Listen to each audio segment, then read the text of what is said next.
Marseille, Sénégal, Sénégal, Marseille, le plateau du Sénégal.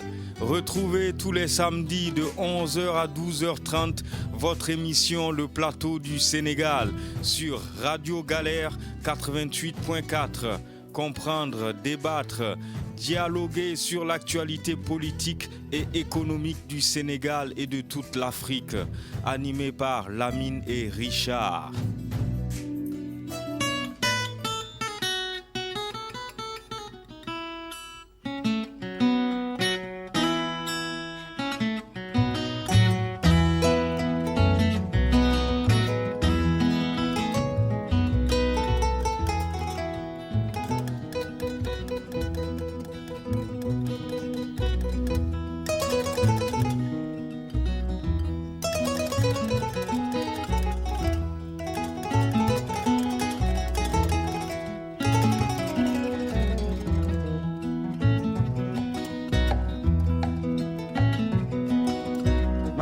Modi hewre yerse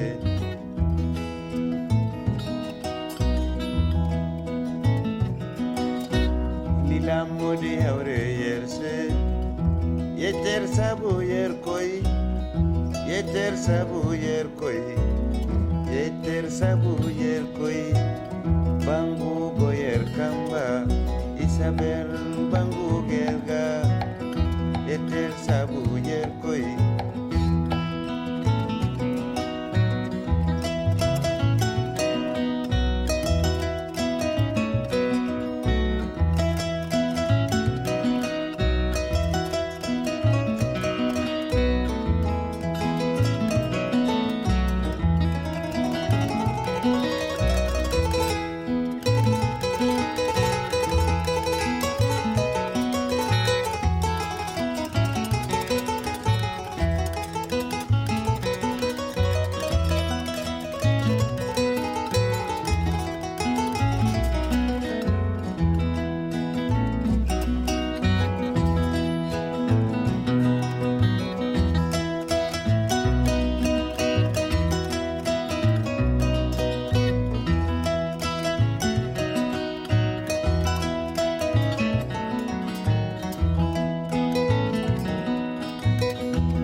Sabu yer koy Yeter sabu yer koy Bangu ger kamba Isabel bangu gerga Yeter sabu yer koy halabori halabori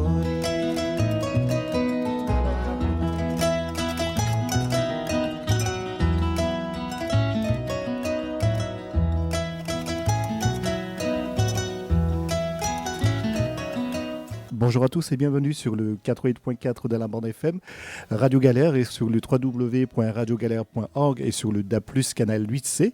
Vous êtes dans l'émission Le Plateau du Sénégal, comme tous les samedis de 11h à 12h30 avec Lamine et Richard. Venez discuter, dialoguer avec nous au 04 91 08 28 10, 04 91 08 28 10. À tout de suite.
baax na lool jéemal bokk ci ñi koy liggéey moo gën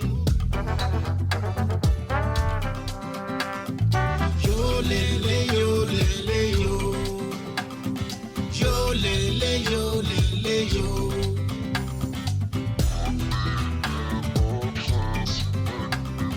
yoo lele yoo lele yoo yoo lele yoo lele yoo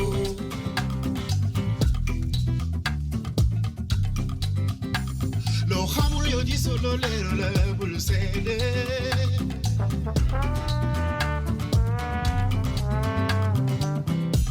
maanu baax na ci lool ngir boo tëddee mën a nelaw nelaw ba yandoor nelaw ba yandoor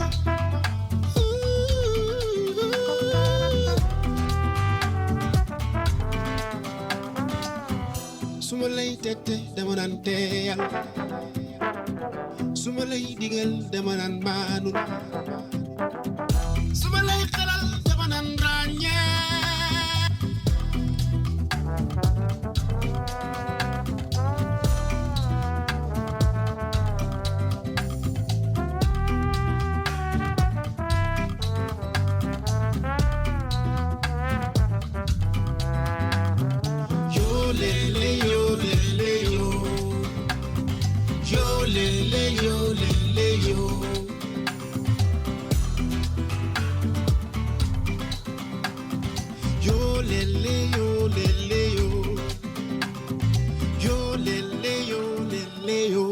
Le plateau du Sénégal sur Radio Galère.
Merci beaucoup, merci Richard. Bonjour à toutes les auditrices, bonjour à tous les auditeurs de Radio Galère. Nous sommes très heureux, comme on le fait tous les samedis, d'être là avec vous jusqu'à 11h30. Voilà, si Étienne ne me met pas la pression, mais le connaissant à 11h. Midi et demi, Lamine, pardon. Ah, midi et demi. Ah oui, bon. Tu vois, la dernière fois aussi, tu l'avais dit. Hein. Ah bon, la dernière fois aussi. Je l'ai réentendu dans le podcast. Oh là là là là. Bah écoute, ce sont les aléas de ces longues vacances. Voilà, donc, qui font encore effet. Mais bon, donc jusqu'à 12h30. Voilà, ben écoutez, on va essayer donc de s'y tenir.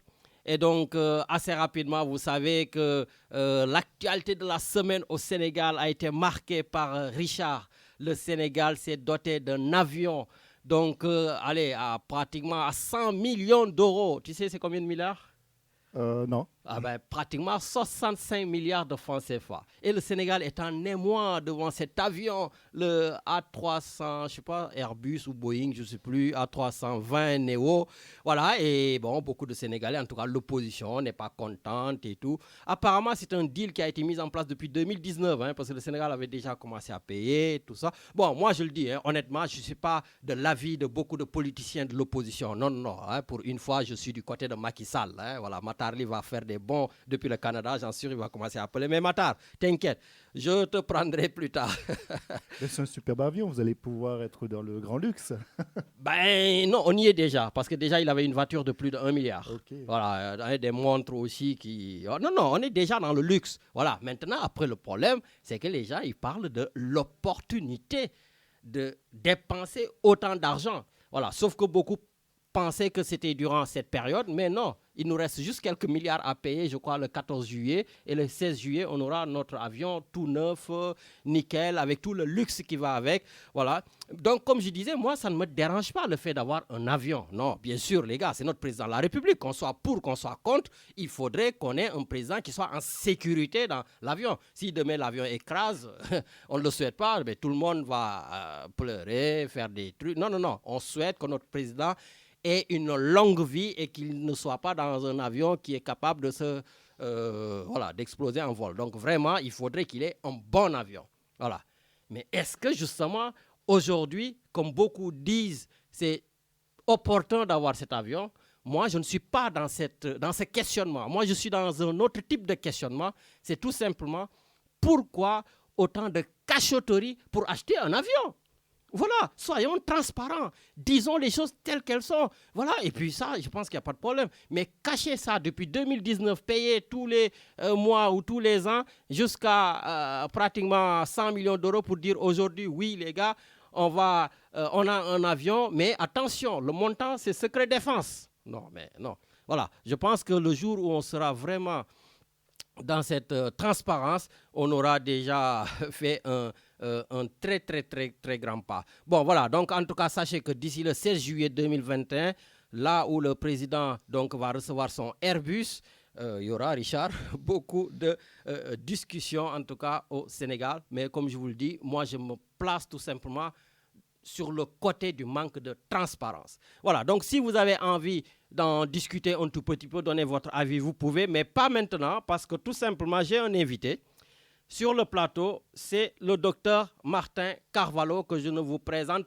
plus sur Radio Galère, parce que nous l'avons invité plusieurs fois pour parler du diabète, pour vous parler de l'endocrinologie, pour vous parler de l'association dont il est à la tête, Diaspora Santé Sénégal, qui a fait beaucoup de dons au Sénégal, le docteur Martin Carvalho. Bref, je ne vous le présente plus à l'antenne. Ah si, aujourd'hui, parce qu'aujourd'hui, il est politicien.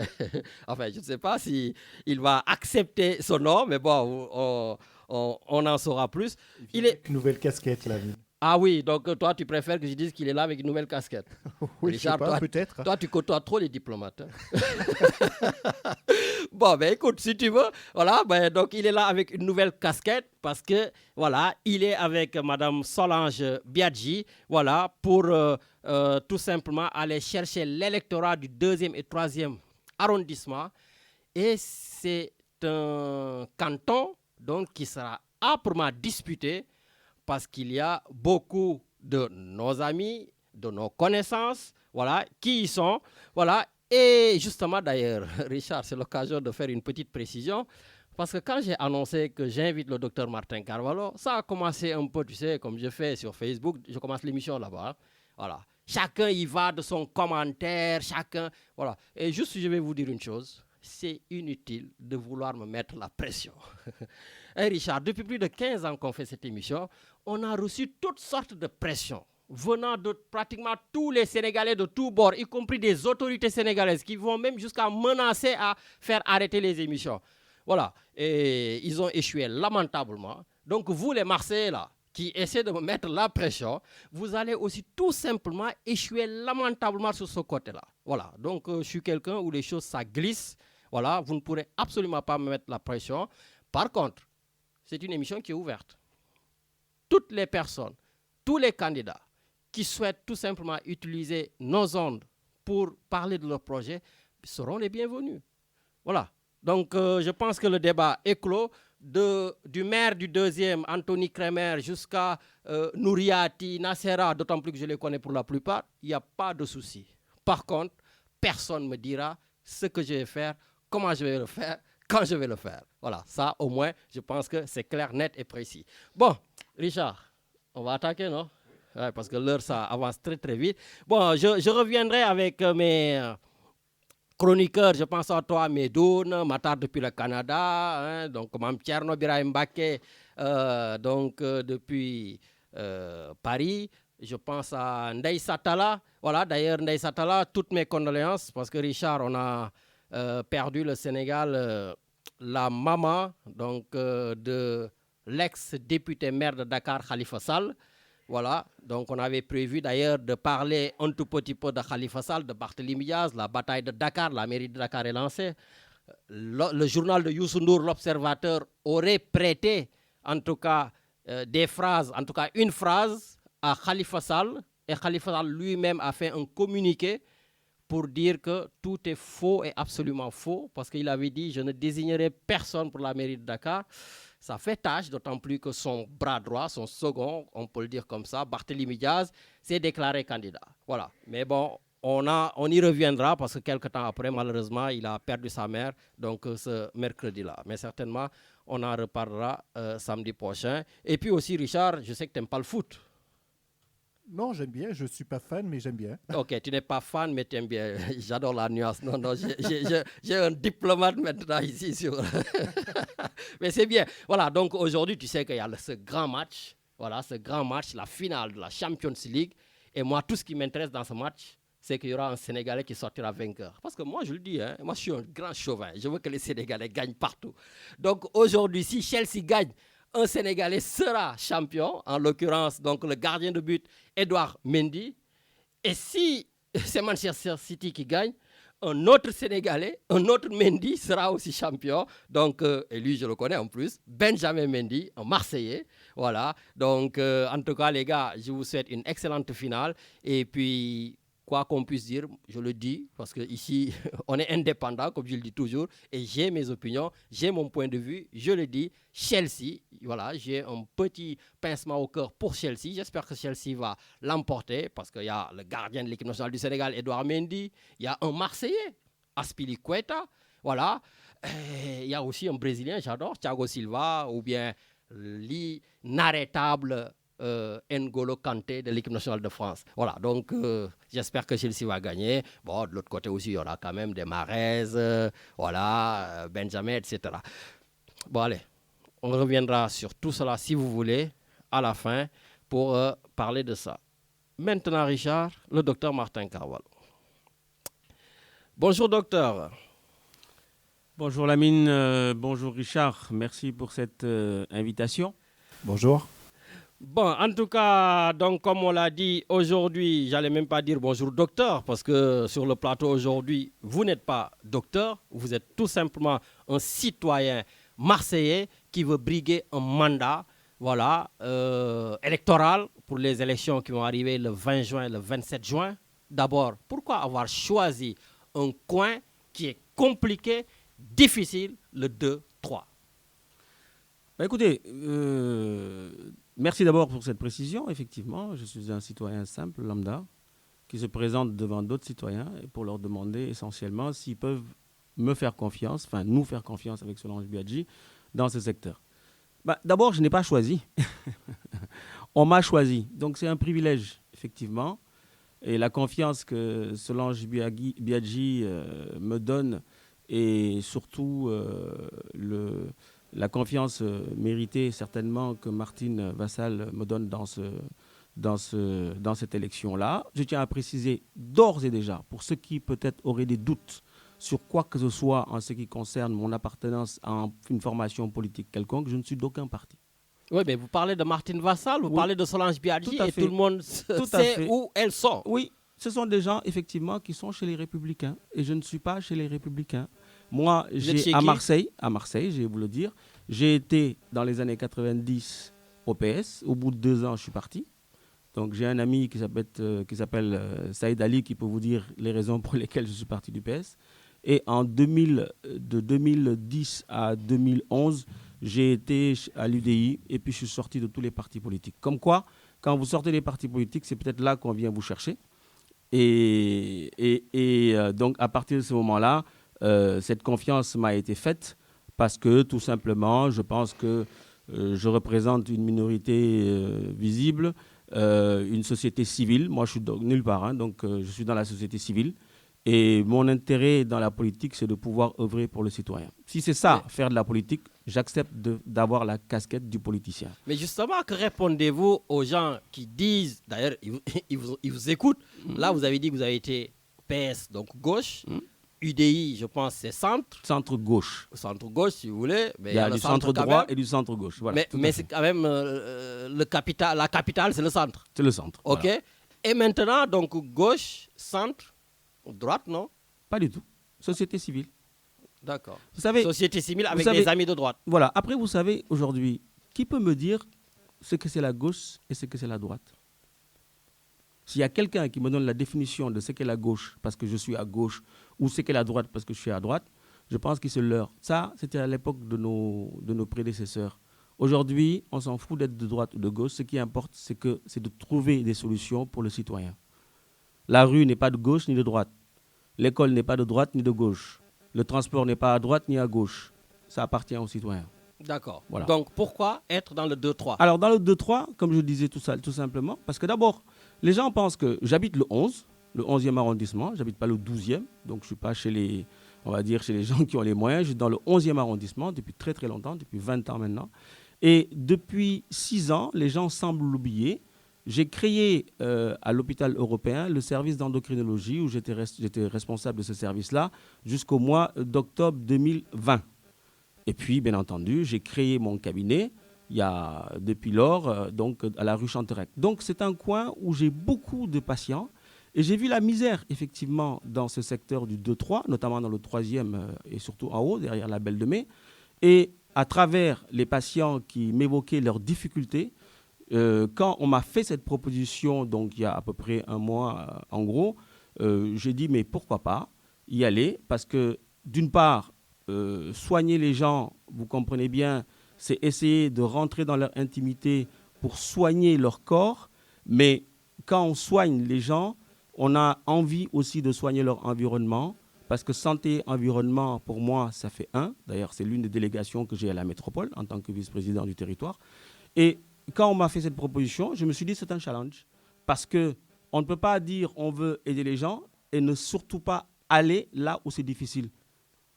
On aurait pu m'envoyer dans le 6-8. Mais à quoi ça sert que j'aille dans le 6-8? Des gens qui peut-être ont les moyens. À quoi ça sert que j'aille dans le 9-10? À quoi ça sert que j'aille dans le 11-12?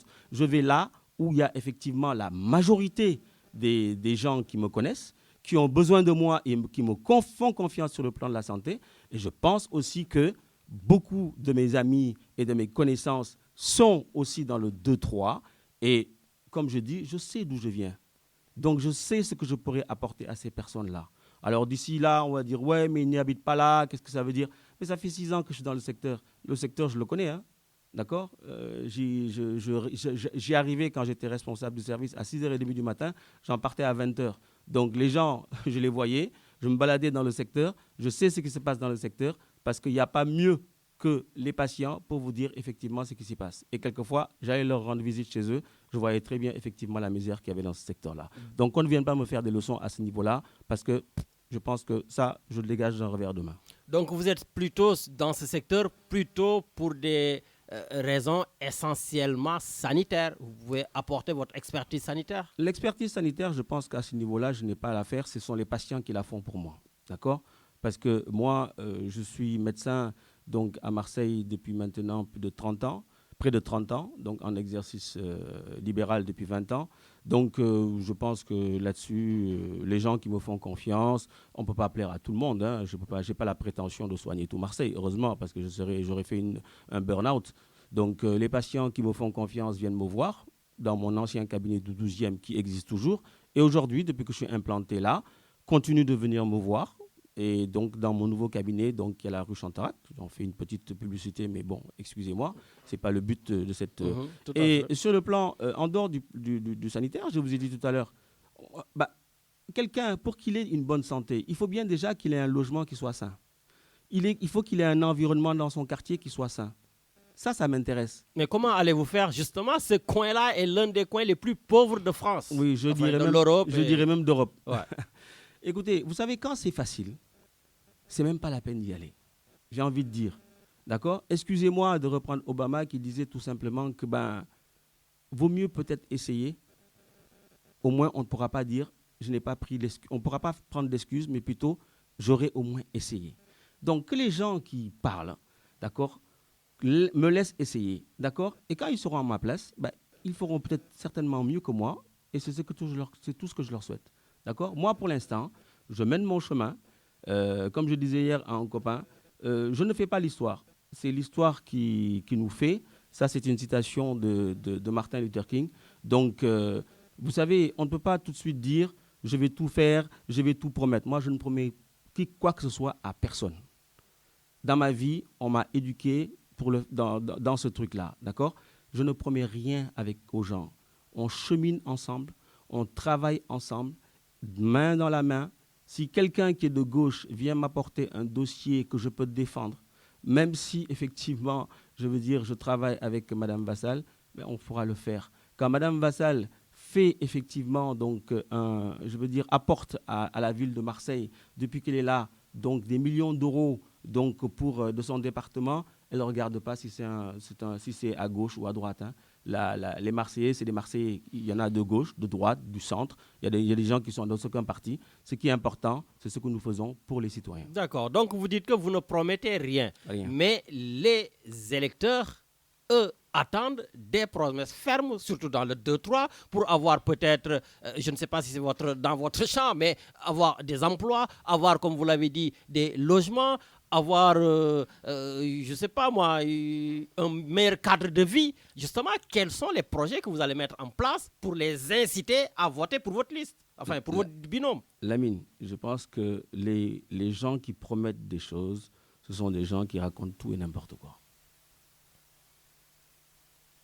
Il faut que les gens qui font de la politique, ou bien qui se disent politiciens, arrêtent de promettre tout et n'importe quoi pour avoir des voix. Moi, je préfère être très clair avec les gens. D'accord ? On ne construit pas une ville, on ne construit pas un quartier, on ne crée pas des logements, on ne crée pas des emplois, tout simplement parce qu'on fait des promesses. Ce n'est pas moi qui ai le carnet de chèques pour effectivement faire le chèque. Par contre, quand j'ai des dossiers qui me sont proposés, que je pense qu'ils sont éligibles, ça, je saurais ouvrir ma voie pour dire ce dossier, il va falloir qu'on arrive à résoudre ce problème-là. Avant-hier, j'ai un jeune qui m'a interpellé, que je ne connaissais même pas, mais qui m'a interpellé peu cher. J'ai eu pitié de lui. Il me disait, moi, je ne demande rien, je demande tout simplement qu'à faire des ménages. J'ai appelé ma femme des ménages qui s'occupe de mes deux cabinets. Je lui ai dit, voilà ce que j'ai comme problème. Est-ce que ta société pourrait aider ce jeune-là à faire des ménages? Donc, vous voyez d'où ça part. Je ne citerai pas son nom par respect pour lui. Il a eu le poste. Donc, en discutant, je me suis rendu compte que c'était très compliqué pour s'insérer dans ce milieu-là. Même dans ce milieu-là. Je l'ai appelé, parce que moi je suis comme ça, quand on me pose un problème, je vais jusqu'au bout des choses. Je l'ai appelé, je lui ai dit, je vais te faire une proposition et tu me diras ce que tu en penses. J'attends des informations pour qu'on puisse te prendre. Dès que je les aurai, je te les donne et certainement tu vas être pris. Donc déjà pour le rassurer. Mais quand tu seras pris, je te conseille d'y travailler pendant 1 an. Au bout d'1 an, il n'y a pas de raison que tu sois plus bête que je voudrais que toi aussi, tu crées ton entreprise. Tu vas te mettre en auto-entrepreneur pour créer ton entreprise. Je lui dis, parce que cette femme des ménages, je l'ai connue il y a plus de 20 ans. Elle faisait les ménages dans mon service quand j'étais à l'hôpital Saint-Joseph. Aujourd'hui, c'est elle qui est capable de créer des emplois. Donc toi aussi, tu dois être capable de créer des emplois. Voilà ce que je veux expliquer aux gens. Ne rien attendre des élus, ne rien attendre de l'État, mais de se prendre en main pour essayer de faire quelque chose. Et quand vous savez, quand cette femme de ménage m'a dit, mais Martin, tu sais avec combien j'ai démarré? Avec mon mari, on a mis 500 €, on s'est mis entre auto-entrepreneurs. Aujourd'hui, c'est quoi 500 € pour certaines personnes? Ça peut être difficile, mais je pense qu'il y a des gens qui sont capables de se retrouver autour d'une table pour aider un jeune pour 500 €. Et je lui ai dit, s'il te faut 500 €, je suis prêt à les mettre sur la table. Mais ça, docteur, c'est à l'échelle individuelle. Oui. Maintenant, à l'échelle de la population du 2-3, oui, vous devez quand même avoir... Allez, vous ne voulez pas faire de promesses, mais comment allez-vous les convaincre pour justement qu'ils puissent adhérer à un projet collectif? Alors, les projets collectifs existent, mon cher ami. Sauf que c'est le citoyen lambda qui va arriver tout simplement à faire quelque chose pour son quartier. Je reprends cet exemple-là, de ce jeune-là, que je vais moi-même aider personnellement. Je le fais pour d'autres personnes, je n'ai pas besoin de le dire. Mais vous ne pouvez pas le faire individuellement pour tous les habitants du 2-3. Sauf que... Sinon, vous allez mourir. Hein? Non. Sauf que c'est une tâche d'huile. Ce jeune, le jour qu'il va être auto-entrepreneur, peut peut-être embaucher 10 personnes. Un autre jeune va pouvoir peut-être développer un autre volet sur peut-être créer une alimentation, créer une boucherie, créer une poissonnerie. Mais c'est comme ça qu'on développe un quartier. Il ne faut pas attendre tout de l'État. Il ne faut pas attendre tout d'un maire. Il ne faut pas attendre tout d'un conseiller général. D'accord ? C'est pour cela les anciens politiciens ont perverti les citoyens. Et moi, c'est ce que je veux changer. C'est pour ça que ça sera très difficile. D'accord ? Parce que quand on est seul pour inverser la mentalité, d'accord, c'est compliqué. Mais au moins, j'ai envie d'essayer. Les projets, il y en a. Il y a plein de projets. Aujourd'hui, vous le voyez vous-même, dans le 2-3, la partie du 3 qui est au niveau de mon cabinet, il y a Euromède. Derrière ce Euromède-là, vous aurez bientôt le parc de Bougainville, qui dépend de ma délégation à la métropole en ce qui concerne l'environnement. D'accord ? Il y a le parc des Égalades aussi. D'accord ? Il y a aujourd'hui l'église, par exemple, qui jouxte mon cabinet, l'église Saint-Martin d'Arenc, qui a été désacralisée, qui va accueillir aujourd'hui, ça va être transformé, c'est le département qui l'a acheté, qui va transformer ça en des bureaux pour les coworking, des espaces de culture, ainsi de suite. Il y a des choses qui vont se faire. Et il y a effectivement donc de la création d'emplois qui vont se faire. D'accord ? Donc des projets existent, mais n'attendez pas que ça soit descendant. Moi, ce qui m'intéresse, c'est de la politique ascendante, que le citoyen lui-même dans un quartier, si je prends un quartier comme Saint-Mauron, s'il y a un collectif d'associations qui me dit, écoutez, nous, on a ça comme projet et je pense que ça peut être intéressant pour le quartier, qu'on l'évalue, on le porte et on le fait. On essaie de le mettre au point. Voilà de la bonne politique. Mais non pas aller déambuler dans les rues et pour dire, oui, effectivement, votez pour moi, je ferai ça, ça et ça. Ça ne marche pas, ça ne marche plus. D'accord ? Lamine, on fait partie de la même association, Diaspora Santé Sénégal. Diaspora Santé Sénégal, cette association a-t-elle déjà fait une demande auprès d'une instance, d'une structure pour obtenir un quelconque financement? Pas du tout. Merci. Comment on arrive à avoir notre argent? Vous le savez très bien, on organise des soirées. Les associations qui attendent de la subvention du conseil général ou de la mairie, mais ils perdent leur temps. Pourquoi? Parce qu'il y a 20 000 demandes, il y a peut-être 40 qui vont être satisfaites. Mais pourquoi ne pas créer comme nous le faisons, nous, des soirées? D'accord? Là, on ne peut plus le faire avec le Covid. Ça fait 2 ans qu'on ne l'a pas fait. D'accord? Et on voit bien comment ça marche. Pourquoi on ne peut pas faire effectivement des kermesses, des tombolas qui vont faire effectivement rentrer de l'argent dans les associations? Voilà des idées qui sont innovantes. Voilà des choses qui sont intéressantes. Mais c'est beaucoup plus facile de tendre la main, de faire des demandes. Quand vous tendez la main, quand vous demandez, d'accord?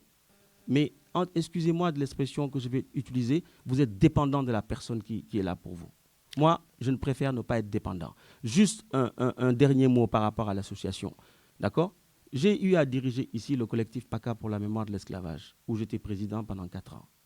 D'accord? Quand j'ai eu, les gens m'ont dit, oui, il faut faire des demandes au conseil général, il faut faire des demandes au niveau de la mairie. Vous savez combien la mairie nous donnait à l'époque? 300 €. Moi, en tant que président, je donnais beaucoup plus que ça. D'accord? Mais on a besoin de ces puissances publiques quand même pour exister. Beaucoup d'associations, en tout cas. Et j'ai l'impression, je ne sais pas, excusez-moi, si c'est de la naïveté ou tout simplement si c'est de l'innovation, mais pensez-vous que vos idées vont porter? Parce que là, on entend un autre type de politicien là. Ben oui, il faut changer. On a fait ça depuis des années et des années, il faut changer. Est-ce que les populations sont prêtes à vous suivre dans ce changement? Parce que les populations, il faut le dire, hein, dans le 2-3, ils vont vous demander un logement, hein, ils vont vous demander du travail, hein, ils vont vous demander, je sais pas, de caser leurs enfants, je ne sais pas où. Et malheureusement, c'est comme ça. J'écoute, et comme je leur dis, on verra effectivement ensemble. On essaiera de faire les démarches ensemble. Vous savez, je vais faire une situation de Michael Jordan. Parce que j'ai joué au basket, pas comme mon grand frère Adidas qui était un international. Moi, j'étais seulement dans les équipes nationales cadettes. Les gens piaillent, les gens parlent, les gens... Mais moi, ce qui m'intéresse, c'est l'action.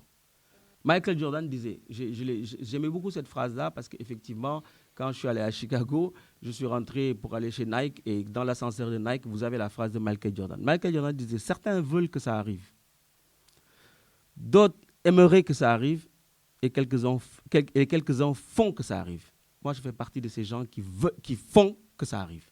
C'est-à-dire que je ne suis pas dans la parlotte, je suis dans l'action. Lamine, vous me connaissez, vous savez toutes les actions que je mène, d'accord? Discrètement. Et quand c'est mené, j'ai dit, ça c'est fait. Je ne fais jamais de promesses. Mais quand je suis au bout, je dis, ça va se faire. Il y a 15 jours, j'ai été invité dans l'émission de Mamadou Ndiaye. J'ai lancé un scoop, d'accord? J'ai dit, à l'hôpital de Ziguinchor, on va créer un centre de diabète comme on l'a fait à Thiès. Pourquoi? Parce qu'aujourd'hui, les finances qui m'ont été proposées par les laboratoires me permettent de le dire. Et je le soumettrai bien entendu à l'association Diaspora Santé Sénégal qui sera le partenaire. Voilà ce qui m'intéresse. Voilà ma façon de faire. Ça, c'est mon empreinte. Je ne parle pas. D'accord? J'agis. D'accord? Les gens qui aimeraient que ça se fasse, les gens qui voudraient que ça se fasse, retroussez-vous les manches, venez avec moi et on fera. Voilà, donc je rappelle à tous nos auditeurs que nous sommes avec le docteur Martin Carvalho, qui est donc candidat dans le 2e et 3e arrondissement pour ces élections départementales qui vont arriver d'ici un mois. Hein. Ce seront donc les dates le 20 et le 27 juin. Voilà, et je le rappelle, comme je l'ai fait en début d'émission, si Nassera, si Nouriati, donc si monsieur le maire Crémer, donc, ou d'autres que je ne connais pas, parce que je sais qu'il y a beaucoup de candidats, vous voulez aussi venir nous exposer vos projets, vous serez toujours les bienvenus. Justement, Martin, je parlais de vos adversaires, et je me doute peut-être de votre réponse. Ce secteur est-il gagnable? Oui. Moi, quand je fais quelque chose, ce n'est pas pour perdre. Hein. Sinon, je n'y vais pas. C'est peut-être je vous connais que j'ai dit que je connaissais la réponse. Mais bon. Mais bon, en tout cas, justement, vous êtes en train de tout faire pour. Et quels sont les programmes? Par exemple, aujourd'hui, vous avez des programmes, je suppose, non? Alors, dans une élection cantonale, ce n'est pas une élection municipale.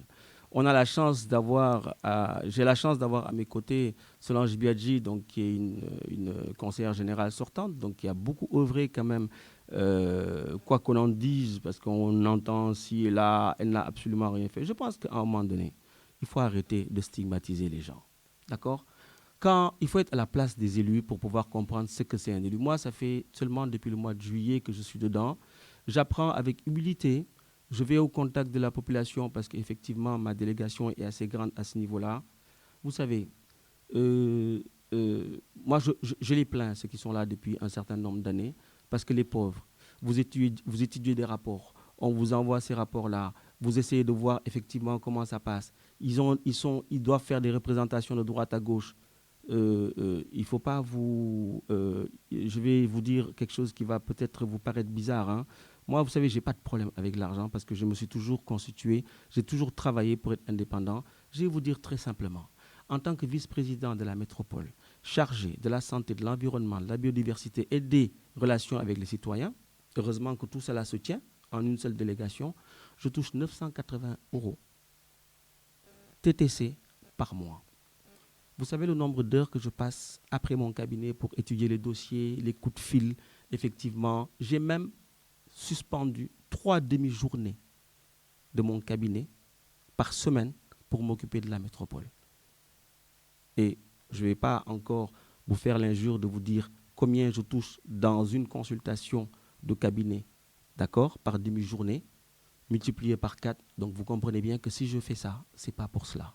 Et la majeure partie du temps, cet argent-là, je le reverse à des associations parce que sinon, ça risque d'augmenter tout simplement l'argent, mes impôts. Donc, vous voyez, je ne suis pas dans ce truc-là. Mais je préférais aussi dire de façon très claire comment ça se passe. Justement.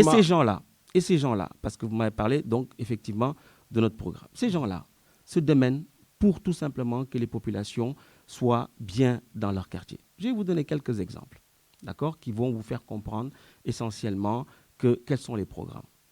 Tout à l'heure, je vous ai parlé de l'église Saint-Martin, je vous ai parlé du parc Bougainville. Vous savez qu'il y a une cité internationale qui va se créer juste dans le 3e arrondissement, où on va accueillir des étudiants, d'accord, de toute nationalité, d'accord, et tout cela pratiquement à moindre coût, parce que le département va mettre de l'argent, des partenaires vont mettre de l'argent pour cela, c'est dans le 3e arrondissement. Il y aura la rénovation du quartier Euromède, on va pratiquement être dans Euromède 3 maintenant. Il y a un projet que je préside moi-même, parce que j'ai fait le COPIL il n'y a pas longtemps, le comité de pilotage, il y a à peu près 15 jours de cela. Ça ne se passera pas dans notre secteur, c'est à Frévalon, c'est ce qu'on appelle un projet Cyrus, mais ça fait partie de la métropole. La métropole, ce n'est pas seulement le 2e, 3e arrondissement. Je vais parler de 2e et 3e arrondissement. Les commerces, d'accord? Les commerces actuellement souffrent, et vous le savez. Il y a eu des travaux qui ont été faits dans toute la ville, et ces gens-là ont eu des difficultés. Les terrasses, ils ne pouvaient pas exposer. Heureusement que le Covid est passé par là. Vous avez bien entendu, il y a à peu près une dizaine de jours, la présidente Martine Vassal qui disait que les taxes des terrasses seront exonérées jusqu'en 1er janvier 2022. C'est-à-dire jusqu'en décembre 2021, aucun des commerces ne paiera les terrasses. Vous avez eu Solange Biadji qui avait été essentiellement adjointe à Gaudin au niveau des commerces. Elle a beaucoup aidé ses commerçants. Aujourd'hui, quand on déambule dans ces commerces de la rue de la République, je me rends compte, parce que je suis très novice, je viens d'arriver, que je me rends compte que tout le monde lui dit « Merci Solange pour ce que tu as fait, merci pour nous avoir aidés pour avoir ce local, merci ». Mais on ne demande que ça. Moi, je ne demande qu'une seule chose. Mais n'est-il pas contradictoire en tant que membre de la société civile de défendre le bilan de la droite, Vassal? Je ne défends pas le bilan de la droite, je défends le bilan d'une présidente qui m'a choisi et qui est là. Il y aurait eu un président de gauche qui m'aurait choisi, j'aurais dit la même chose. Vous savez, dans la vie, quand on s'accompagne avec quelqu'un, il faut savoir dire cette personne-là a eu à faire telle ou telle chose de bien. D'accord? Même si moi, je ne souhaite pas qu'on le dise en ce qui me concerne. Vous savez, Lamine, si, au cours de mon mandat de la métropole, parce que celui du Conseil général, je ne suis pas encore, c'est les électeurs qui vont décider de cela. Mais 6 ans de mandat à la métropole, si je défends un dossier qui voit le jour, j'aurais fait mon taf. Je n'ai pas la prétention de pouvoir tout régler. Celui qui vous dit ça est un menteur avec un grand M. Moi, je ne suis pas dans les illusions. Je suis pragmatique. C'est comme ça que j'ai construit ma vie et c'est comme ça que j'ai éduqué mes enfants. D'accord? Et moi, si je suis arrivé à le faire, c'est que tout être humain est capable de le faire. Justement, si vous êtes arrivé à le faire, tout être humain est capable donc d'y arriver. Et ceci est une belle transition pour la phrase que la question que je vais vous poser. Qu'est-ce que ça vous fait d'être le premier Sénégalais, voire premier Africain, à être élu dans cette ville de plus de 2600 ans à la métropole? Et on n'en a pas encore, je le dis, au conseil départemental, on n'en a pas encore au conseil municipal, avec toute l'histoire. Grosso modo, où en est cette diversité à Marseille? Lamine, je vais emprunter une citation de Frantz Fanon qui disait que chaque génération doit, dans une relative opacité, découvrir sa mission, la remplir ou la trahir. Moi, je ne vais pas la trahir. Je sais d'où je viens. Je sais ce que, effectivement, mes aïeux ont fait ici pour la France. Si j'ai décidé de poser mes valises ici en France, c'est un hasard de circonstances, parce que j'aurais dû aller aux États-Unis, mais ça n'a pas pu se faire et je me suis retrouvé ici à Marseille. Donc, j'assume. Je suis dans cette ville et depuis 34 ans que je suis dans cette ville, je me suis rendu compte qu'on n'avait aucun représentant au sein de ces institutions-là. Je n'en suis pas fier du tout. J'aurais dû être le 5200e élu africain de cette ville de Marseille parce que l'Afrique a beaucoup apporté à la France. Je ne referai pas l'histoire, je ne suis pas un historien.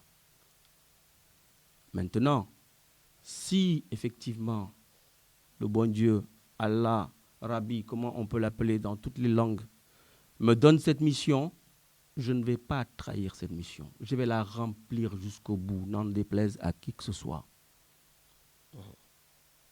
Je ne pourrai pas tout faire, mais au moins, j'aurais eu le mérite d'essayer. Et tous les gens qui me connaissent, depuis gamin, c'est quand même dommage que des gens qui piaillent alors qu'ils ne me connaissent que depuis peut-être 20 ans, ceux qui me connaissent depuis gamin, depuis plus de 50 ans, d'accord, savent que je n'ai jamais dévié dans ma vie. Pourquoi? Je ne débarque pas de nulle part. J'ai eu un parcours, un cursus. J'ai fait les classes, d'accord, dans une même et unique école. Donc déjà, ça veut dire ce que ça veut dire. J'ai été formaté. J'ai fait tous les mouvements d'action catholique, du cœur vaillant au routier. Et j'ai tout été responsabilisé très tôt. J'ai été cœur vaillant, j'ai été louveteau, j'ai été scout, j'ai été routier, j'ai été chef louveteau, j'ai été chef scout, j'ai été chef de groupe, j'ai été commissaire de district, j'ai été responsable national avant de venir en France dans le scoutisme. Donc j'ai eu une formation assez solide. D'accord? Je sais ce que c'est donner sans recevoir. Ça fait partie de la prière scout.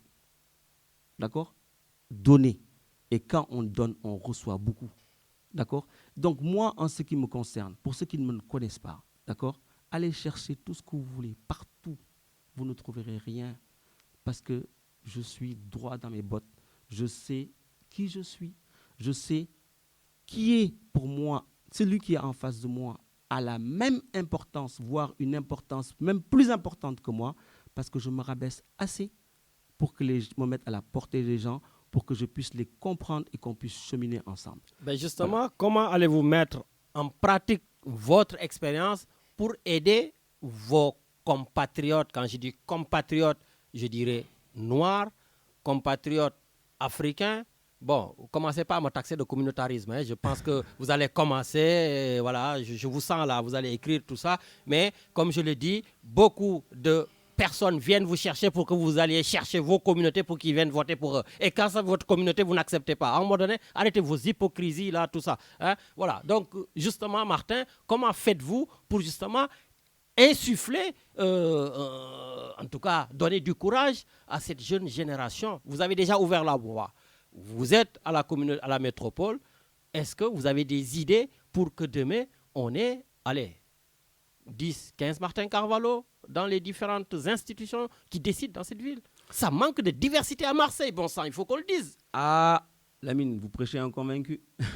Sinon, je ne serais pas là pour vous dire effectivement que cette diversité est manquante. Mais regardez cette diversité. On parlait tout à l'heure de droite et de gauche. Après, je vais clôturer là-dessus. Aujourd'hui, quels sont les partis qui donnent véritablement la chance à cette diversité-là? C'est pas le PS en tout cas. Merci. Si j'ai quitté le PS, c'est une de ces raisons-là. J'étais bon pour effectivement donner des idées, d'accord, mais il n'était pas question qu'on me mette sur les listes. Voilà. Il fallait me cacher dans un placard. J'étais un peu trop noir. Mais je ne ferai pas du communautarisme. Mais attendez. Je rebondis sur ce que vous venez de dire, mais excusez-moi, je ne suis pas japonais. Excusez-moi de ne pas être japonais. Donc, du moment où je suis noir et que je représente cette diversité, je vais défendre les Africains, mais je précise. Pour moi, l'Afrique, ça va de Alger à Cape Town, pour ceux qui ne connaissent pas, c'est l'Afrique du Sud, et ça va de Dakar au Caire, en passant par l'océan Indien, c'est-à-dire les Comores, Madagascar et les Antilles. Moi, cette communauté-là, je suis prêt à la défendre. Et je suis prêt à ce que les gens qui ont vraiment envie s'appuient sur mon dos ou bien montent sur mes épaules pour effectivement accéder à certains au pouvoir. Moi, je ne suis là que pour faire les tranchées et les fondations. J'ose espérer qu'en 2026, lors des prochaines élections municipales, et j'y travaillerai, j'essaie de regrouper toutes les bonnes volontés qui veulent s'exprimer dans le domaine de la politique, qu'on puisse les accompagner, quelle que soit leur tendance politique, quelle que soit leur pensée, d'accord? Parce qu'on ne peut pas avoir une pensée unique. Mais moi, ce qui m'intéresse, c'est de regrouper toutes ces pensées, toutes ces tendances-là, pour essayer de servir le citoyen. Vous savez, le politicien, le politique, il doit être l'esclave du citoyen. Il doit servir le citoyen et non pas se servir du citoyen. Une question, Richard, pour Martin. Oui, Martin Carvalho, alors je voulais vous demander, alors comment faire pour faire revenir les gens dans les bureaux de vote, parce que c'est de plus en plus, il y a beaucoup d'abstention. Et puis, de toute façon, Richard, on va voter le 20 et le 27 juin. Les gens, ils seront à la plage. Hein. Eh oui. Ah non, mais il faut dire les choses. Fête de la musique aussi. Fête de la musique, ben, les gens, ah oui, bonne question, parce que Très bonne question, beaucoup Richard. de gens, je le pense, et j'espère pas, mais ils n'iront pas voter. Hein. Mais vous savez... Encore que la pandémie est toujours là aussi. Ouais. Vous savez, c'est tout à fait normal. Ils ont tellement eu des promesses qui n'ont pas été tenues que les gens... Mais c'est tout à fait logique. Mais Richard, si vous me dites à chaque fois, demain il fera beau, et tous les jours que je me lève, il fait gris ou il pleut, mais la prochaine fois que vous me le direz, je vous dirai, mais Richard, je ne crois plus en vous. Mais moi, je ne dis pas que demain il fera beau. Je dis, faisons ensemble pour que demain qu'il fasse beau. C'est la différence. Non, mais j'insiste beaucoup, parce que vous savez, il y a des gens qui font de la politique un métier. Moi, j'ai déjà un métier. Je viens à la politique pour apporter l'expertise que j'ai eue dans mon métier, parce que je suis au contact du patient. Vous savez que quand je prescris une ordonnance au patient, je ne lui prescris pas l'ordonnance et je lui dis au revoir. Je lui dis, je pense à tel ou tel type de médicament pour vous par rapport à l'examen que je viens de faire. Je vous propose cela. Est-ce que cela vous convient-il? Et les patients, qu'est-ce qu'ils me disent? Je m'en remets à votre expertise. Ça me rassure. Je dis là, je ferai la même chose en politique. D'ailleurs, c'est pour ça que beaucoup de patients comptent voter pour moi, parce qu'ils me disent, on sait comment vous êtes, on sait que vous êtes droit. Donc, moi, les citoyens, on a commencé la campagne, on va aller voir, d'accord? Je leur dis toujours, vous avez un projet, faites-le moi parvenir. Il y en a qui me l'ont fait parvenir par mail, je les étudie et je reviens vers eux. Il tient la route, votre projet. On le chiffre. Si je suis élu, ce projet, je le porterai. Mais les 10 000 projets qu'on me portera, je ne suis pas certain d'y arriver pour les 10 000 projets. Mais si j'en sors un, je serai assez fier d'avoir fait un projet. Vous savez, dans la vie, rien ne sert de courir, hein, il faut partir à point. Je rappelle à nos auditeurs, nous sommes toujours avec le docteur Martin Carvalho, aujourd'hui qui est candidat pour le 2-3 pour les élections départementales. Et justement, avant la question de Richard, et peut-être ce sera notre dernière question, vous parliez de votre, en tout cas, délégation, vous êtes vice-président à la métropole.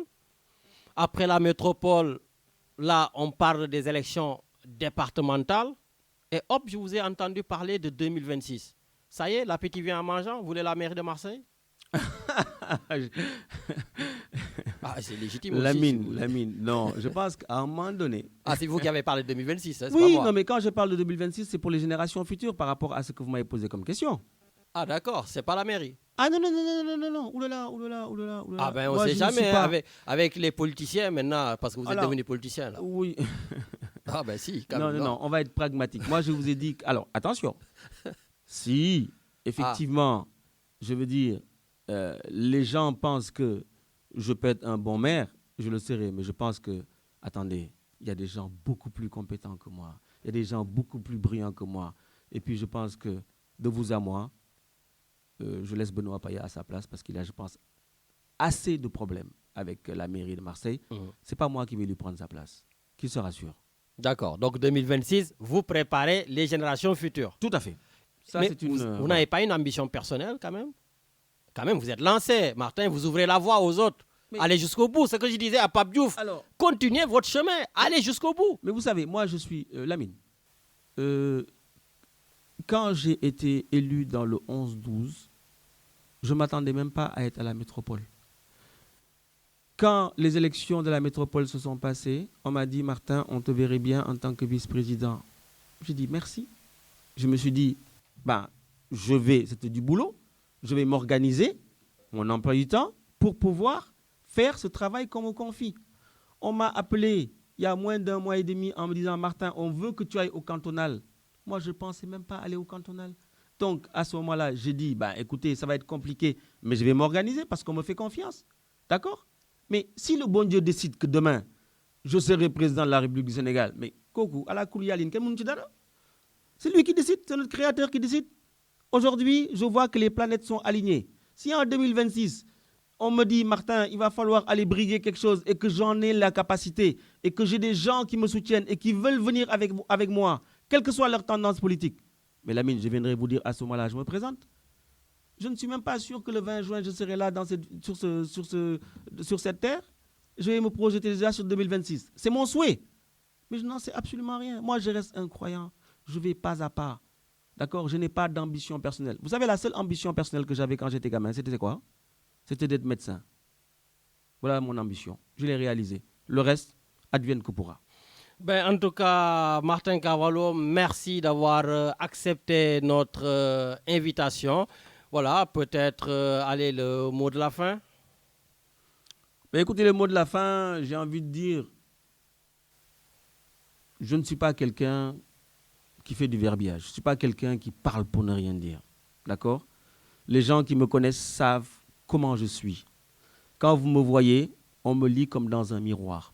Les gens qui pensent me faire confiance à notre binôme Solange Biaggi et moi, je leur dis, votez pour nous et vous verrez ce que nous ferons ensemble. C'est la seule chose que je puisse vous promettre. Les dossiers, nous les monterons ensemble, nous les ferons ensemble. Si au bout de notre action, nous n'avons rien fait pour nous, sanctionnez-nous. En tout cas, bonne continuation et puis on verra ça au soir du 27 juin. Merci beaucoup. Merci, au revoir. Au revoir. Voilà Richard, donc on va continuer tranquillement notre programme et certainement on va bondir sur l'avion. Je vois que le téléphone commence à sonner. On va aller au Canada. Il y a Matarli aussi qui est en attente. Il est là? Ah ben on y va. Allô? Oui, Lamine. Oui. Lamine. Oui, Matar. Lamine, comment ça va? Eh ben écoute, ça va tranquille, hein? Nakawa Canada? Canada, il fait très froid, moi. Il fait 5 degrés aujourd'hui. 5 degrés? Eh ben, alors? Là, il fait frais, là. Il fait frais? Il fait très frais. Oh, mais il fait pas plus froid que l'avion de ton président, là. Alors, qu'en penses-tu de cette histoire? Non, Lamine, vraiment, on sabote quoi, sérieusement. Nos dirigeants, là, c'est des sabots. Mais Lamine, ok, acheter un avion présidentiel, c'est normal. Pour moi, personnellement, je suis d'accord avec. Ah, oui, ça au moins, quand même. Mais écoute, Lamine, au Sénégal, il n'y a pas une loi de finances ou quelque chose comme ça. Tu penses que le président canadien, le premier ministre canadien ou bien le président américain a le pouvoir de prendre l'argent du pays et d'acheter un avion sans l'aval du Sénat et de, comment dirais-je, de la House, comme Minkewahe? Non, sérieusement, Lamine, si tout se discute, mais comment se fait-il que si c'était pas Pape Alignan qui a fait affaire bi génne ko ci chronique bi poser une question, il a posé une question, hein? Ouais. Il a posé une question le dimanche, le lendemain ils ont sorti un communiqué incroyable. Mais donc toi tu fais partie des gens qui croient qu'on ne devrait pas se munir d'un avion à pratiquement 60 milliards.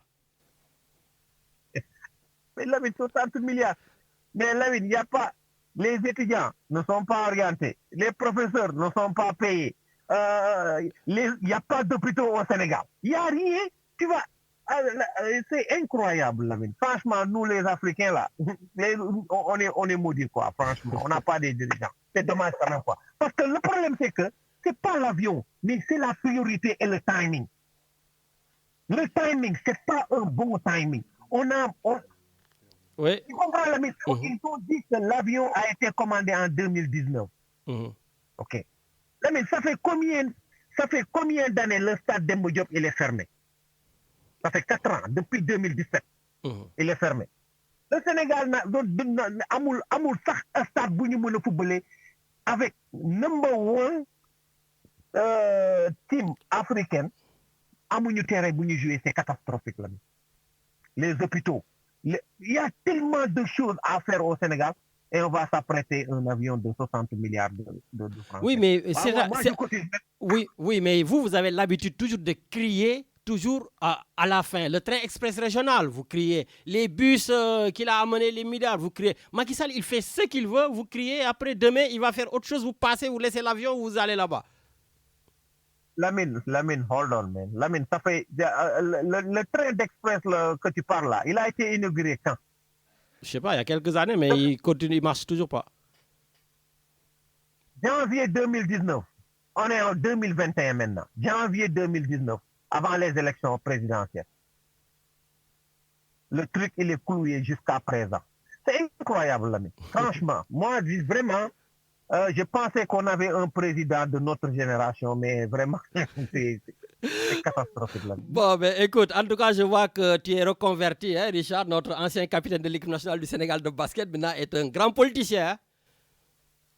Ben, politicien, jamais de la vie. Hey, Lamine, moi, je ne vote pas au Sénégal, hein, je vote ici au Canada. C'est tout. Bon, ouais. En tout cas, merci beaucoup, ça fait plaisir et du courage dans le froid. Il n'y a pas de problème, mais on a l'habitude. T'inquiète même pas pour ça. Allez, jaajëf boy, nous ñu waa Canada yëpp waay. Merci.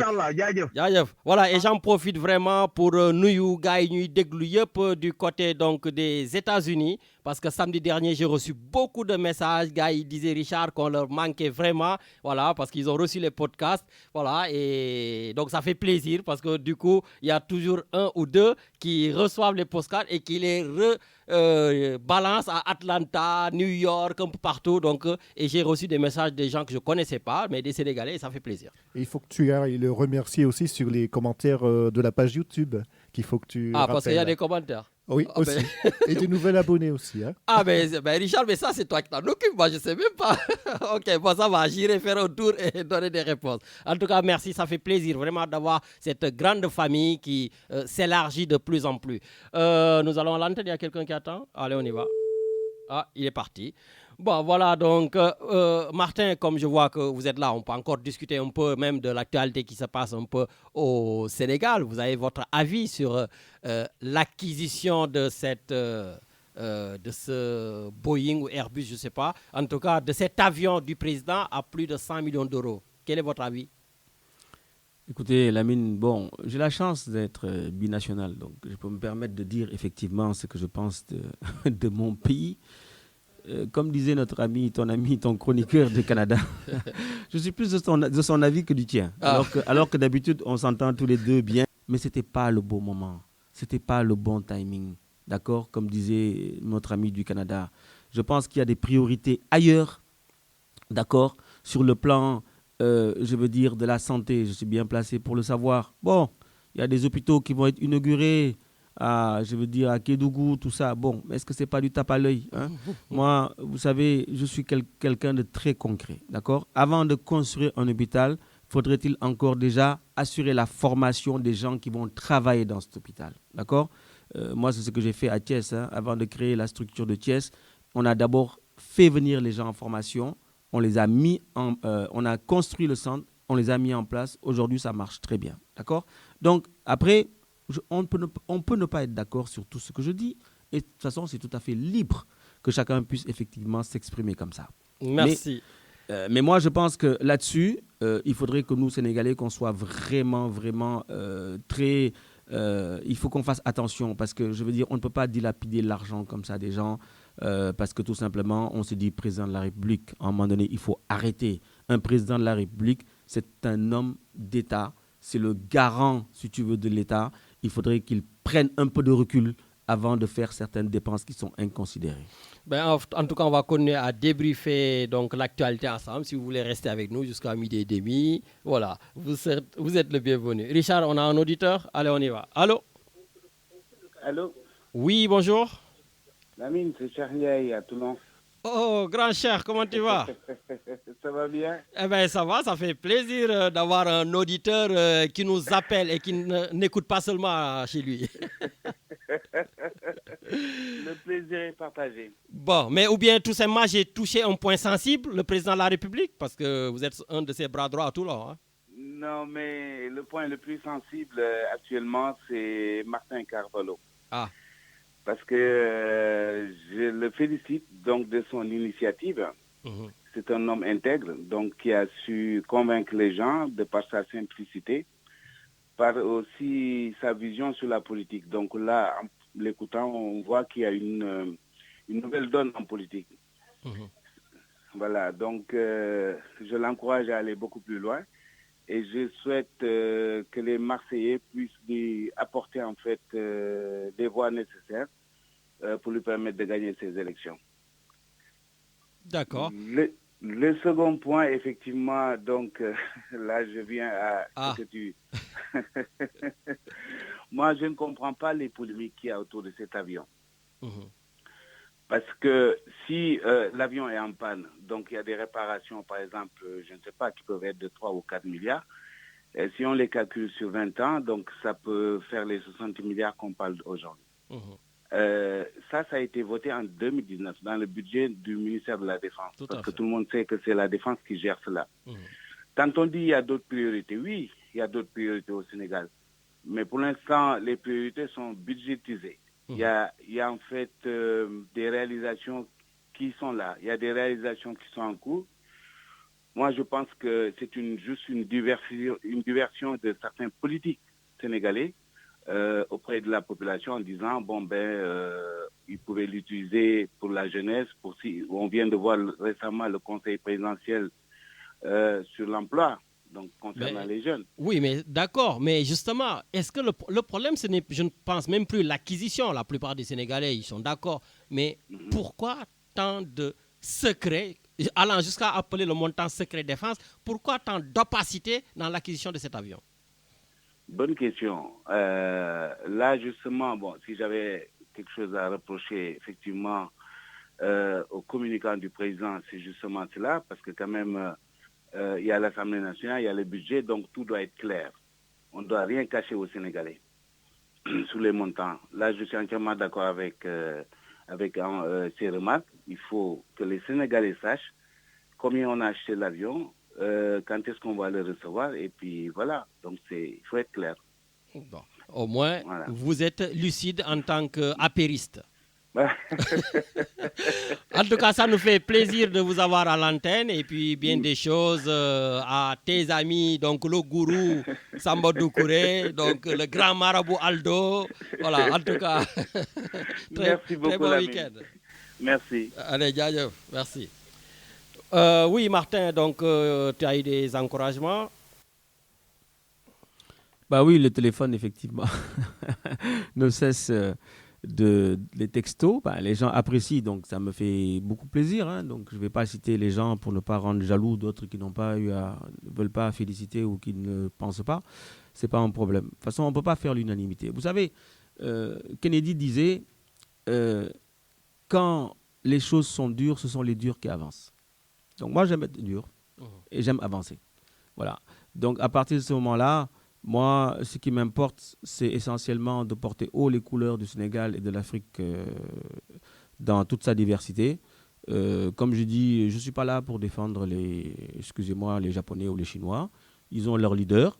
Chacun a son leader. Si aujourd'hui, les gens pensent que je peux être le leader de l'Afrique et que je dois effectivement faire mon boulot correctement, mais je le ferai correctement. Et le jour que je ne pourrai plus effectivement l'assumer, je pourrai vous dire, les gars, écoutez, je ne peux plus assumer. Mais vous savez, dans notre culture sénégalaise, vous savez bien ce que représente la lutte chez nous.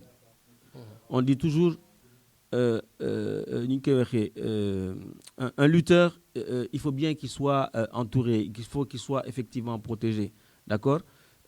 Donc, on dit en langage de chez nous, mbeur dañ koy ngemb. D'accord? Donc, plutôt que de se mettre de côté pour effectivement essayer de ne pas ngemb mbër gi ñëwal bokk ñu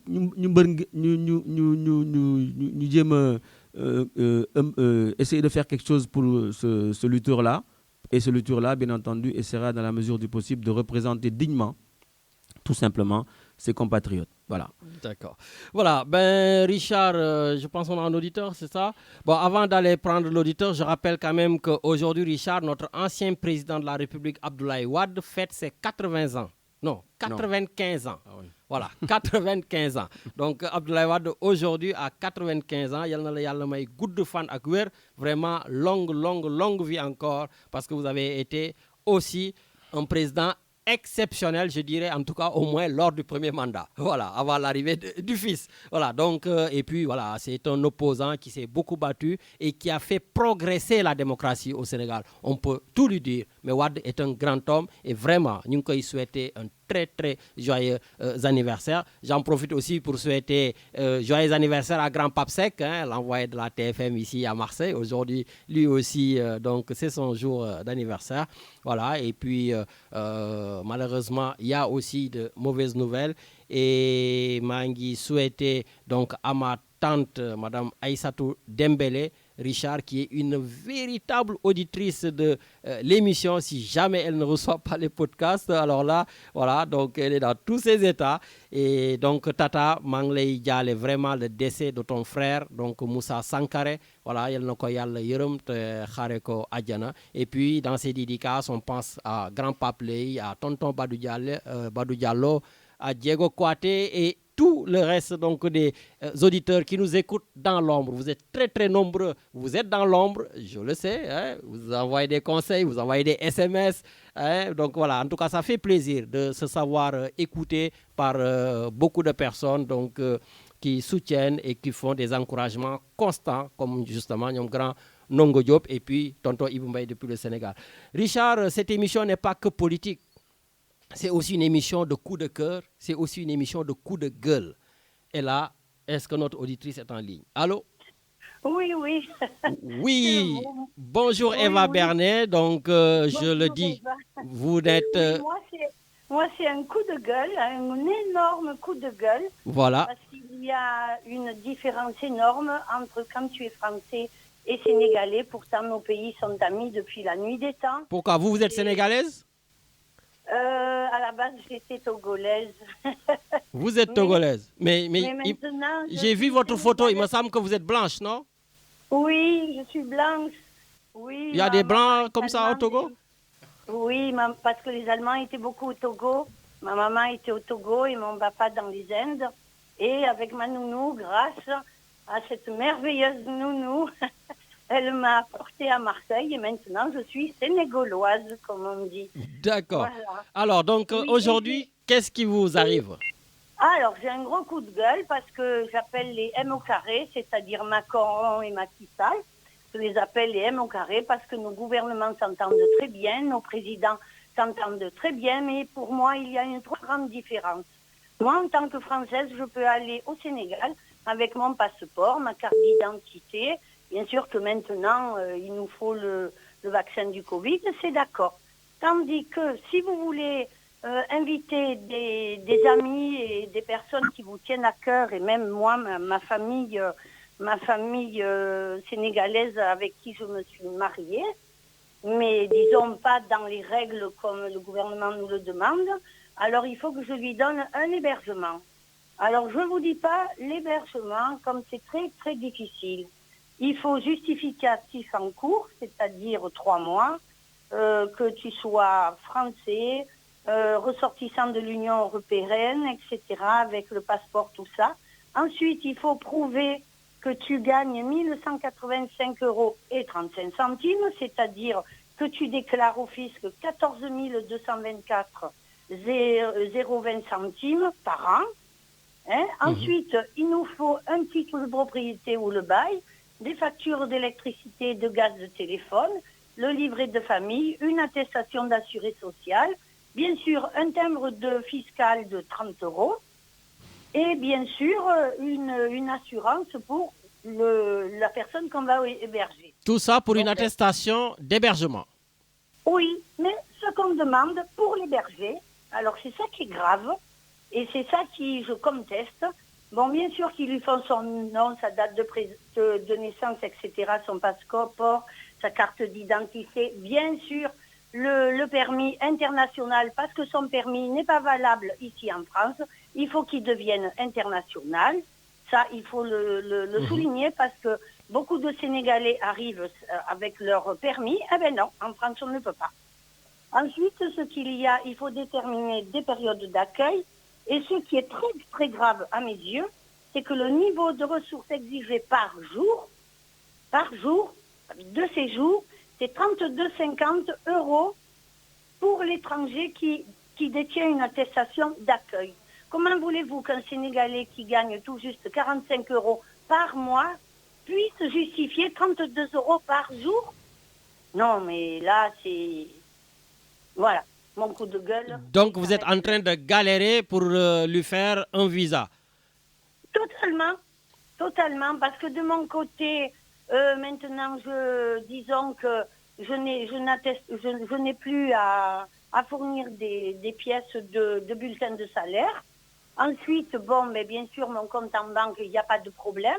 Mais c'est une galère dans le sens que si mon hébergeant, que je veux le faire venir, il n'a pas 32,50 € de ressources exigées par la Convention, l'espace de Schengen. Hein.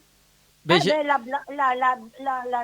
mairie, j'en bégaye tellement que je suis en colère, la mairie me bloque le papier d'hébergement. Et sans ce papier d'hébergement, je ne peux pas faire rentrer mes amis.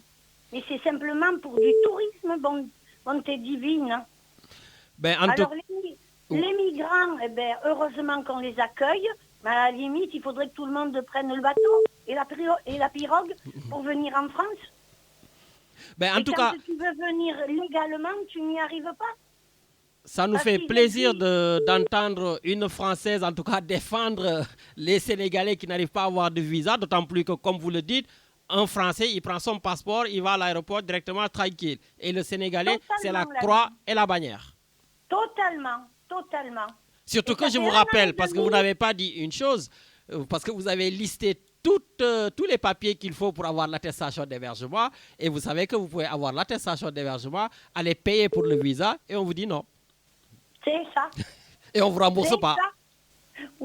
Ça, je m'en fous qu'on ne me rembourse pas à moi, hein, parce que tu sais ce qui t'attend, mais c'est surtout ce qui est très très grave, c'est que comment il y a, quand les deux M, les M au carré, ils sont cul et chemise, nos gouvernements sont cul et chemise, le flot va toujours français-Sénégal, mais jamais Sénégal-français. Mais pourquoi on n'ouvre pas les frontières?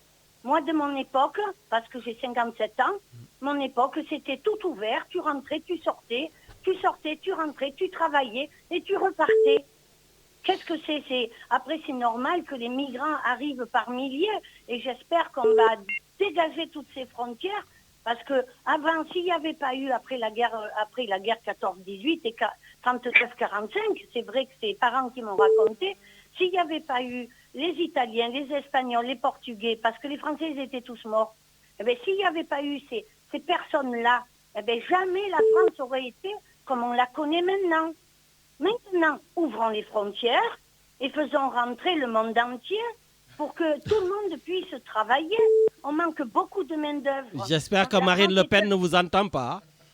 Avec la gueule que j'ai, elle me sourit. Mais après, quand j'ouvre ma bouche, elle n'est pas contente du tout. Elle n'est pas contente du tout. En tout cas...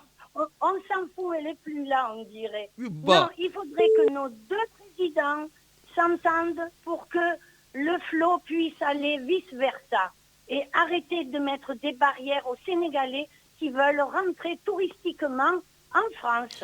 Merci beaucoup. Moi, mon mari est un Peul, il a des troupeaux et il voudrait étudier les vaches et les ovins et les bovins en France, dans les Alpes, pour qu'il puisse améliorer toute sa région. Parce qu'il faut savoir qu'à Darmoussi, il n'y a pas d'eau, il n'y a pas d'électricité. Vous me parlez de Darou-Mousty? Vous connaissez Darou-Mousty? Oui, c'est mon pays. Ah ouais. À côté de Touba.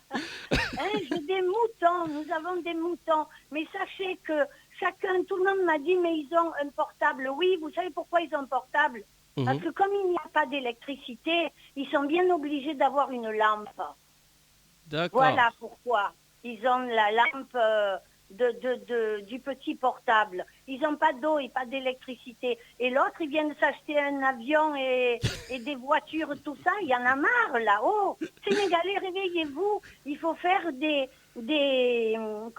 manifestations pacifiques dans les deux pays. Et surtout, nous, les pays européens, il faut arriver à sensibiliser toutes les personnes. Comment ça se fait que l'autre, il s'est acheté un Boeing, je sais pas quoi, là, quand Montarmoussi, ils n'ont pas d'électricité. Il faut faire 50 km pour aller chercher de l'eau. Il a fallu qu'on vende une vache et un veau pour faire la césarienne à la cousine. Oh, sinon, si ma cousine Kodou ne vendait pas la vache et le veau, la petite, elle restait avec le bébé dans le ventre, parce qu'elle ne peut pas faire autrement. Non, mais attendez, Sénégalais, ouvrez les yeux et bougez-vous. Merci beaucoup, Eva. Merci. Avec vous. Allez. Merci beaucoup pour votre coup de cœur. Mon coup de gueule. Merci, votre coup de gueule. Merci à vous. De m'avoir écouté. Merci. Je vous en prie. Voilà. Allez, à bientôt. Et j'espère qu'il y aura un rebondissement et qu'on se réunira tous. Merci beaucoup. Merci. Marseille, c'est Ziguinchor. Ça va. Merci. Allez, merci à vous. Au revoir. Merci beaucoup. Au revoir. Voilà, merci beaucoup. Ça change quand même un tout petit peu. C'est pas un Sénégalais qui est là en train, comme d'habitude, qu'on me dit, qui crie. Là, c'est une Française, voilà, qui d'ailleurs me parle de Darou-Moussi. Je n'ai jamais été. Donc, Richard, c'est dans les fins fonds du village là-bas. Voilà. Et quand même, je sais pas, qui nous parle d'un président qui achète effectivement d'un avion à 100 millions d'euros. Et là-bas, Richard, on l'a entendu, pas d'eau, pas d'électricité, les enfants marchent, il y a des abris provisoires, les écoles. Martin, quel commentaire par rapport à ce coup de gueule? Je pense que c'est le coup de gueule le plus approprié. Je pense qu'il n'y a pas plus approprié que ce coup de gueule. Vous savez, ça me fait penser à une phrase que disait Barack Obama, parce que c'est quelqu'un que j'adore beaucoup, hein, je ne lui arrive pas à la cheville. Il disait que le changement n'est toujours pas facile, mais il est toujours possible. Donc, essayons, nous, Sénégalais, peut-être de faire un peu de changement. Voilà, et puis quand j'écoute Eva Bernet parler, je pense quand même à la France-Afrique, je pense quand même à surtout la francophonie. Parce que justement, cet outil-là, la francophonie, devrait permettre à tous ces gens de cet espace de la francophonie qui puissent tout simplement voyager, circuler, sans pour autant qu'on nous fatigue avec des visas à n'en plus finir. Voilà, donc écoutez, on est arrivé pratiquement au terme de l'émission. Donc on va se dire au revoir Richard. Hein? Oui. Voilà, et puis donc Martin, cette fois-ci, là, on prend le dernier auditeur. Parce qu'il me reste quand même 4 minutes, mais 2 minutes. Allez, on prend le dernier auditeur. Allô, allô? Oui, Lamine. Oui. Bonjour Djedja, comment va? Ouais, je sais que c'est la fin, j'arrivais pas à vous avoir. Donc c'était pour vous faire coucou parce que ça fait longtemps. Ça fait très longtemps. De vous revoir. Ça fait plaisir. Merci, vous m'avez manqué également. Voilà, j'espère que Richard va bien et que le docteur Martin, on l'encourage. Hein, donc ça fait un plaisir de l'entendre et de voir qu'il se présente dans les élections départementales. Écoute, en tout cas, merci beaucoup, merci Djedja. Donc, voilà. Et puis, on se dit à samedi prochain, tu appelles plus tôt. Ouais, et puis, je suis dans la communauté sénégalaise. Tonton Ibou Mbaye, tout ça là, Allez, merci beaucoup. Merci, ça fait plaisir de t'entendre. Merci beaucoup, Djedja. Merci. Voilà donc Martin, par rapport à des mots de Djedja, encore qui fait des encouragements. Et cette fois-ci, ce sera le vrai mot de la fin. Merci beaucoup à Djedja, parce que c'est vrai qu'il y a longtemps que je ne l'avais plus entendu. Donc vraiment, c'est toujours un plaisir d'entendre ces gens qui vous encouragent. Vraiment, merci beaucoup. Portez-moi dans vos prières. Le mot de la fin, je vais sortir encore une citation, mais on va me dire aujourd'hui, il ne fait que citer. J'aime bien Martin Luther King. Je pense que le prénom que je porte aussi n'y est pas pour rien. Hein.